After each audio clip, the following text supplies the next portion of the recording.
I'm Alex Radical from Board Game Co., and these are my 15 most anticipated crowdfunding campaigns. This is a question I get all the time, specifically on my weekly lives, and I always kind of hand wave and think of one or two games, and I was like, you know what, it's been a while since I put together an official video of the crowdfunded games that I'm most anticipating, and so here you go. We're going to be going through my top 15 most anticipated with the usual caveat that I always end up managing to forget one particular game that I backed that I'm very excited about but somehow didn't make the list. Those things do tend to happen. And yes, I will say in advance, there are a bunch of CMON games on this list. You can cue the comments about will we ever see those, will we not, who knows. I'm optimistic, but granted, who really knows. And speaking of which, by the way, while we're talking about CMON, there's actually 4 CMON campaigns that I want to give a shout out to that didn't make the list, because they're all fantastic games that I am very excited about, but honestly I have enough content for them that I'm less excited. They didn't make the top 15, not because they're not good enough, but rather because I have enough stuff for them already. But I'm kind of mentioning them here primarily so that when you say, but what about this one, I could say, you're right, I am excited for it, just, you know, I got plenty of it. And those 4 are going to be Massive Darkness, Dungeons of Shadowreach, Deceased, because I have no Deceased, but I have a whole lot of Marvel Zombies. We have Cthulhu Death May Die, Forbidden Reaches, because I still haven't gone through the newest content for it all, so I'm patient. And then we have DC Superheroes United, which if you watch my channel, I have enough United content to go through. But those are all 4 excellent games. They just didn't make the cut because I got plenty of that I got plenty more where those come from. But we're going to start with my number 15, a game that wasn't even on my list originally. I did not originally back this, but I have since become significantly more excited for it to arrive, and that is Puerto Rico Special Edition by Awaken Realms. Puerto Rico is a game I played when I first got into the hobby, like twice maybe. I don't really remember. I remember trying it, remember thinking it was good, and then that kind of moved on from there. It was once upon a time the #1 rated game on Board Game Geek for a while. In fact, I think for like almost the longest time, if not the longest, for like 5 years was the #1 game on Board Game Geek. And having played through the special edition of the game multiple times, a whole bunch of times since getting it, I find myself more and more excited for the final version that will give us all the deluxe fight components in its final version with the expansion, because like the prototype that I have doesn't have some of the expansion content, and I do want that mix of new buildings in there. Puerto Rico is not a perfect game to me. I think it's very, very fun. I don't think my opinion of it is as high as the overall rating of it, but it still is one that I very much enjoy playing through. One of the new things I've actually really appreciated is the achievements that the game gives you. This is a new expansion that they had during the crowdfunding campaign, but I've had a chance to play with the achievements a few times, and it really mixes up the game experience by forcing players to try to pursue other strategies in order to get points, which one of my biggest complaints about Puerto Rico otherwise is the fact that I do find it can fall into more rote patterns of play, which is one of the reasons I'm excited for the new buildings to mix up those strategies, but also the achievements really force you to dive into different strategies. Like the last time I played Puerto Rico, because of the achievement combinations I got, I think I sold like 2 goods the entire game and still managed to pull out the win. I just went with an entirely different strategy that was very rewarding and yet very, very different. My number 14 is Reichbusters Reloaded from Monolith. Reichbusters Reloaded is the new version from Reichbusters. They picked it up from Mythic Games, and they did a much better job with the version of it, the reloaded version. The original Reichbusters was always a game that I really wanted to love. I backed it, I was excited for it, and then I played it, and I was like, it's good, but it's got too many flaws for it to make that top tier of my collection.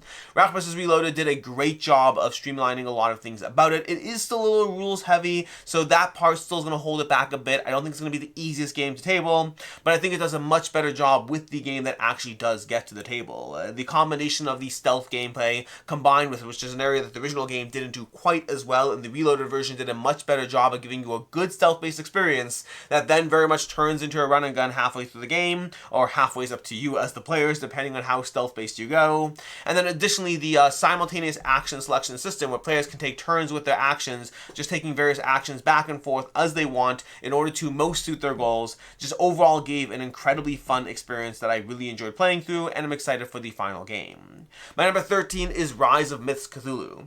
This is a deck building game in the vein of Slay the Spire, a roguelike deck building where the players are going to power up as you go through the adventure while you're taking on Cthulhu or insert whatever elder god that you want. I thought in general the game was very satisfying to play through both solo and cooperatively. I did have only a prototype, so there was a little bit of an asterisk around. I didn't get the full experience of the game, but what I did get was very promising promising as far as that roguelike sense, combined with quick streamlined gameplay in which you got to feel very powerful as the players, while also feeling very challenged when you take on the Elder God or the more difficult fights in the game experience. Overall, it felt very accessible to play, very easy to table, plays well at a variety of player counts, including solo as well as multiplayer, and just gave me a very fun experience. My number 12 is going to be Railroad Tiles. This is based on Railroad Inc., but they made it into a tile-laying game. This is possibly the game on the list that I know the least about. In fact, most of the games, if not all the other games on this list, most of the games, not all of them, most of the other games we're going to talk about today are games that I've had a chance to play. Railroad Tiles is one of the few ones that I have not. But I do like railroading quite a bit. I think it's a very fun experience, and Railroad Tiles, the idea of the game in general, of taking a Carcassonne-like gameplay, mixing with Railroad Inc., and giving something that is familiar and yet different, has me very excited. Granted, because I haven't played it, there's more room to be let down in it, but I still am very excited to table this one. My number 11 is Cyberpunk 2077, the board game from Go On Board. Cyberpunk was an excellent game that, again, was not on my radar at first until I played it, meaning it's not entirely true. It was on my radar, but I was less excited because it was real-time and had an app. Both things that I don't usually love in games. But Cyberpunk 2077 was incredibly enjoyable to play through. The tenseness of the gameplay experience made me feel very much akin to playing through Project Elite. One of the only real-time games, not one of the only real-time game that has actually lasted in my collection long-term, as opposed to being a gimmick that lasts, weeks, months, or sometimes years. Magic Maze did stick around for quite a bit, but Project Elite is the only one that has lasted genuinely years in my collection, and Cyberpunk 2077 felt very familiar to that gameplay experience, while also being different enough to be its own beast. I am wondering as far as how the campaign game aspect of it will play out. Will it be something that I feel a need to play through in order and lose track of where I'm up to, which is a problem that I can run into in a variety of campaign games, or alternatively, will it be one that delivers a good enough experience that it gets played through, and as well as the final version of the game where you kind of mix different modules together to give you a different experience every time. Either way, I am incredibly excited for that one.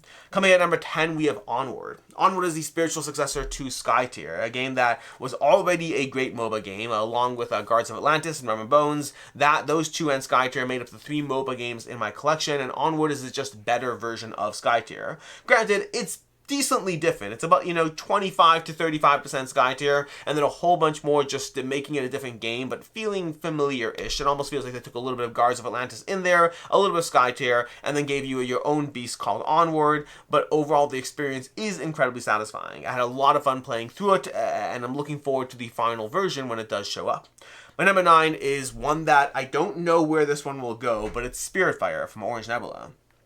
Spiritfire is a solo or cooperative, but it seemed more solo-based, kind of similar to an LCG. Not really. How do you even explain this? It's a living board game, so to speak. That's the general pitch of the game. But it's a game in which you're going through these journeys, these adventures, but you're trying to play through an optimization puzzle. Think your typical classic campaign game as a dungeon crawler, but instead of it being a dungeon crawler, it's more of a card-based optimization puzzle. So if you've played games like Unsettled from Orange Nebula or Vindication, you've had a chance to see some of their optimization puzzles that go on as players try to figure out the best way to accomplish a set of goals more efficiently, as efficiently as possible in Vindication, or just more efficiently than all the bad things happening to an Unsettled. And that kind of sense or feel of the game is going to be present as you play through Spiritfire, where you're attempting to extend your life as long as possible. You're attempting to extend your Spiritfire as long as possible in order to have the longest journey before you eventually sunset and your descendants or whatnot carry on with some degree of legacy aspect to it.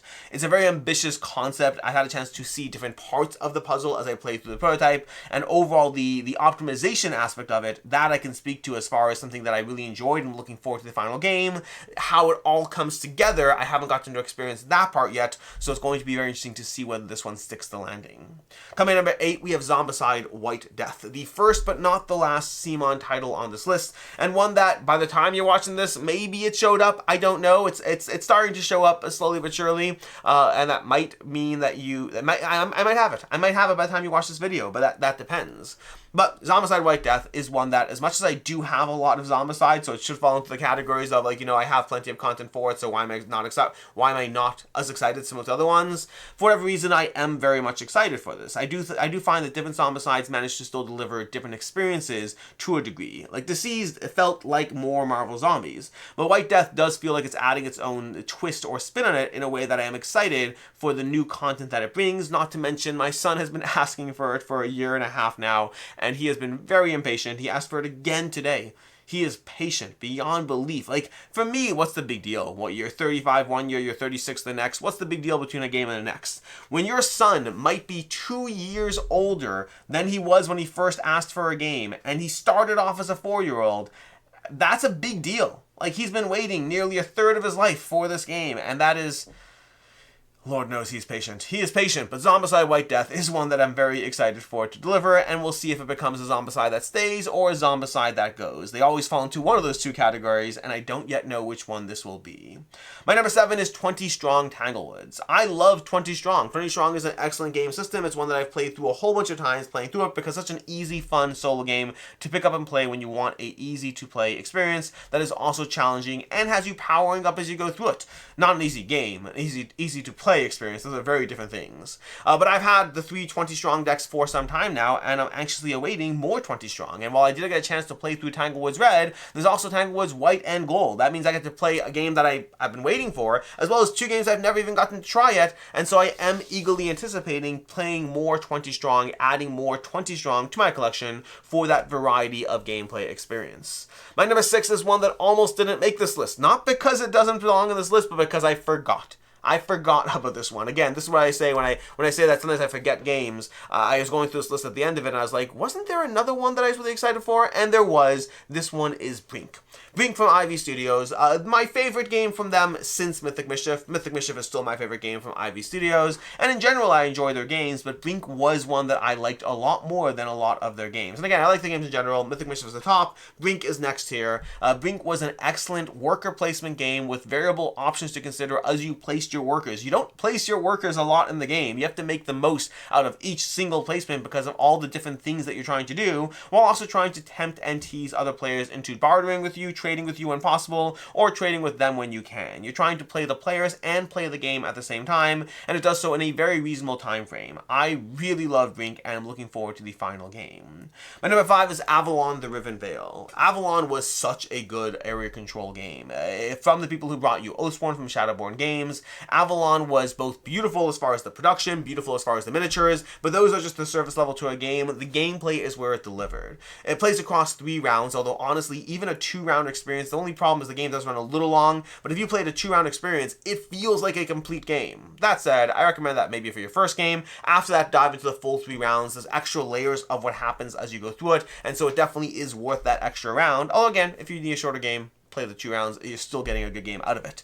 But Avalon the Riven Veil is excellent as far as the overall gameplay that it provides, the tenseness of the decisions, the way it incentivizes you to diversify you as you play, to engage against the players, to engage with the game, the deck building, not really deck building, but the card building you're going through as you go through it, is a very satisfying experience with gorgeous production, which is what I expect from Shadowborn Games, but nonetheless, it was exciting to see them actually deliver on that. My number 4 is the next CMON game on this list, although again, still not the last one. We have one more to go, and that's going to be The Dead Keep. The Dead Keep was excellent. I love The Dead Keep. And yes, to a certain extent, it is a little similar to Massive Darkness and or Zombicide, Black Plague, or whatnot. Those kind of general games. It definitely had elements of both in there, plus a dash of Cthulhu Death May Die in terms of the way the boss battles played out. But I will say that despite the fact that it isn't the highest rated game on this list, I'm very excited for it because it did a good job. And this is one that it does have a little asterisk as far as will they stick the landing, because in some areas it was a complete 5 out of 5, but then the boss battles at the end felt like they could use some polishing and some work. And I don't know if the game ever got that polishing and that work. I just don't know. We'll see how it plays out over time, but I'm hopeful that it did, but without knowing. Whether or not it did, it's still a great game, make no mistake, but yes, that extra little bit of whether they were able to whether they're able to make those final boss battles more akin to Cthulhu Death May Die, as opposed to feeling like a cheap knockoff version of it. The rest of the game is excellent. It's the boss battles where they drop the landing a little bit, and I hope they did make changes. I don't know if they did. I hope they did. But either way, it's a great game, and that is The Dead Keep. My number 3 is Lands of Evershade from Awakened Realms. Lands of Evershade was so much fun. Similar to Iridia the Path We Dare Tread as far as the way it managed to deliver a RPG / board game experience that plays through at multiple levels, delivering excellent narrative, excellent overland systems, as well as excellent individual combat. I thought Lands of Evershade was a ton of fun. I've been playing through a lot of Iridia the Path We Dare Tread, and I think it's a great system, and I think I'm more excited for Lands of Evershade, although it's always a question. Sometimes you get like a tease of something, and so that thing has you more intrigued until you dive into it, because Lands of Evershade was neck and neck with Iridia the Path We Dare Tread, and the more I played Iridia, it's still an excellent game, but the newness wore off. And so it's not fair to compare them, because I still have that newness of Lands of Evershade, but you know, ask me 30 hours later how I feel about them, and that could be a very different conversation. But ultimately, I am very excited for Lands of Evershade, possibly my favorite Awakened Realms game, possibly. I have to go through them all. The Great Wall's great, but Lands of Evershade was very, very great. My number 2 is one that you might not expect to have seen on this list, but it's Circle the Wagons 2nd Edition. I love a good button shy game, and Circle the Wagons is up there for me. But the thing about this, and the reason it's number 2, is because at the end of the day, with all these big box experiences that I have and continue to get, sometimes the games that you know will get tabled just have something special about them. Circle the Wagons will get tabled. The 2nd edition of it, more content to mix it in, it will add new life to the game. And this is a game where I don't have so much that I think I will appreciate the extra gameplay content that it provides. I think Circle the Wagons, to begin with, is an excellent 2-player experience as far as the little drafting puzzle, as far as how you build out your grid while accomplishing various goals, and the way these kind of mix and match into giving you both more content in general, but also new ways to play through the game, is going to breathe a whole lot of life into one of my favorite, third favorite button shy game. I think it's like, you know, Skulls of Sedlec, then Sprawlopolis, or the Sprawlopolis system, and then Circle the Wagons, but those are top tier games, and I'm very excited for Circle the Wagons 2nd edition. And then lastly, my number 1 is another CMON title, and this is God of War. God of War, the board game, is one I had a chance to play on TTS, but I played through it a bunch of times, and I really enjoyed it. It felt like it was building off what Cthulhu Death May Die did, while being very much different. But the thing that got me about the game is the way you're incentivized to tag team your kills. You're playing through as Kratos and Atreides. I don't remember. I've played the video game a decent amount, but I always forget his son's name. But you're playing through Kratos and his son, Boy, that's his name. His name is Boy. But anyways, you're playing through those 2 characters. There are ways to play additional characters if you want, but honestly, I think it would work best as a 2-player experience instinctively. But the way you tag team your kills is a big part of the game. You're incentivized to contribute together to taking out the various enemies, and that really adds a layer to the decision making you're doing, because like you're like, yes, I could do this attack that will just simply take out that character, but then we won't be leveling up and powering up properly, and we'll be at a disadvantage when we get to the final fight.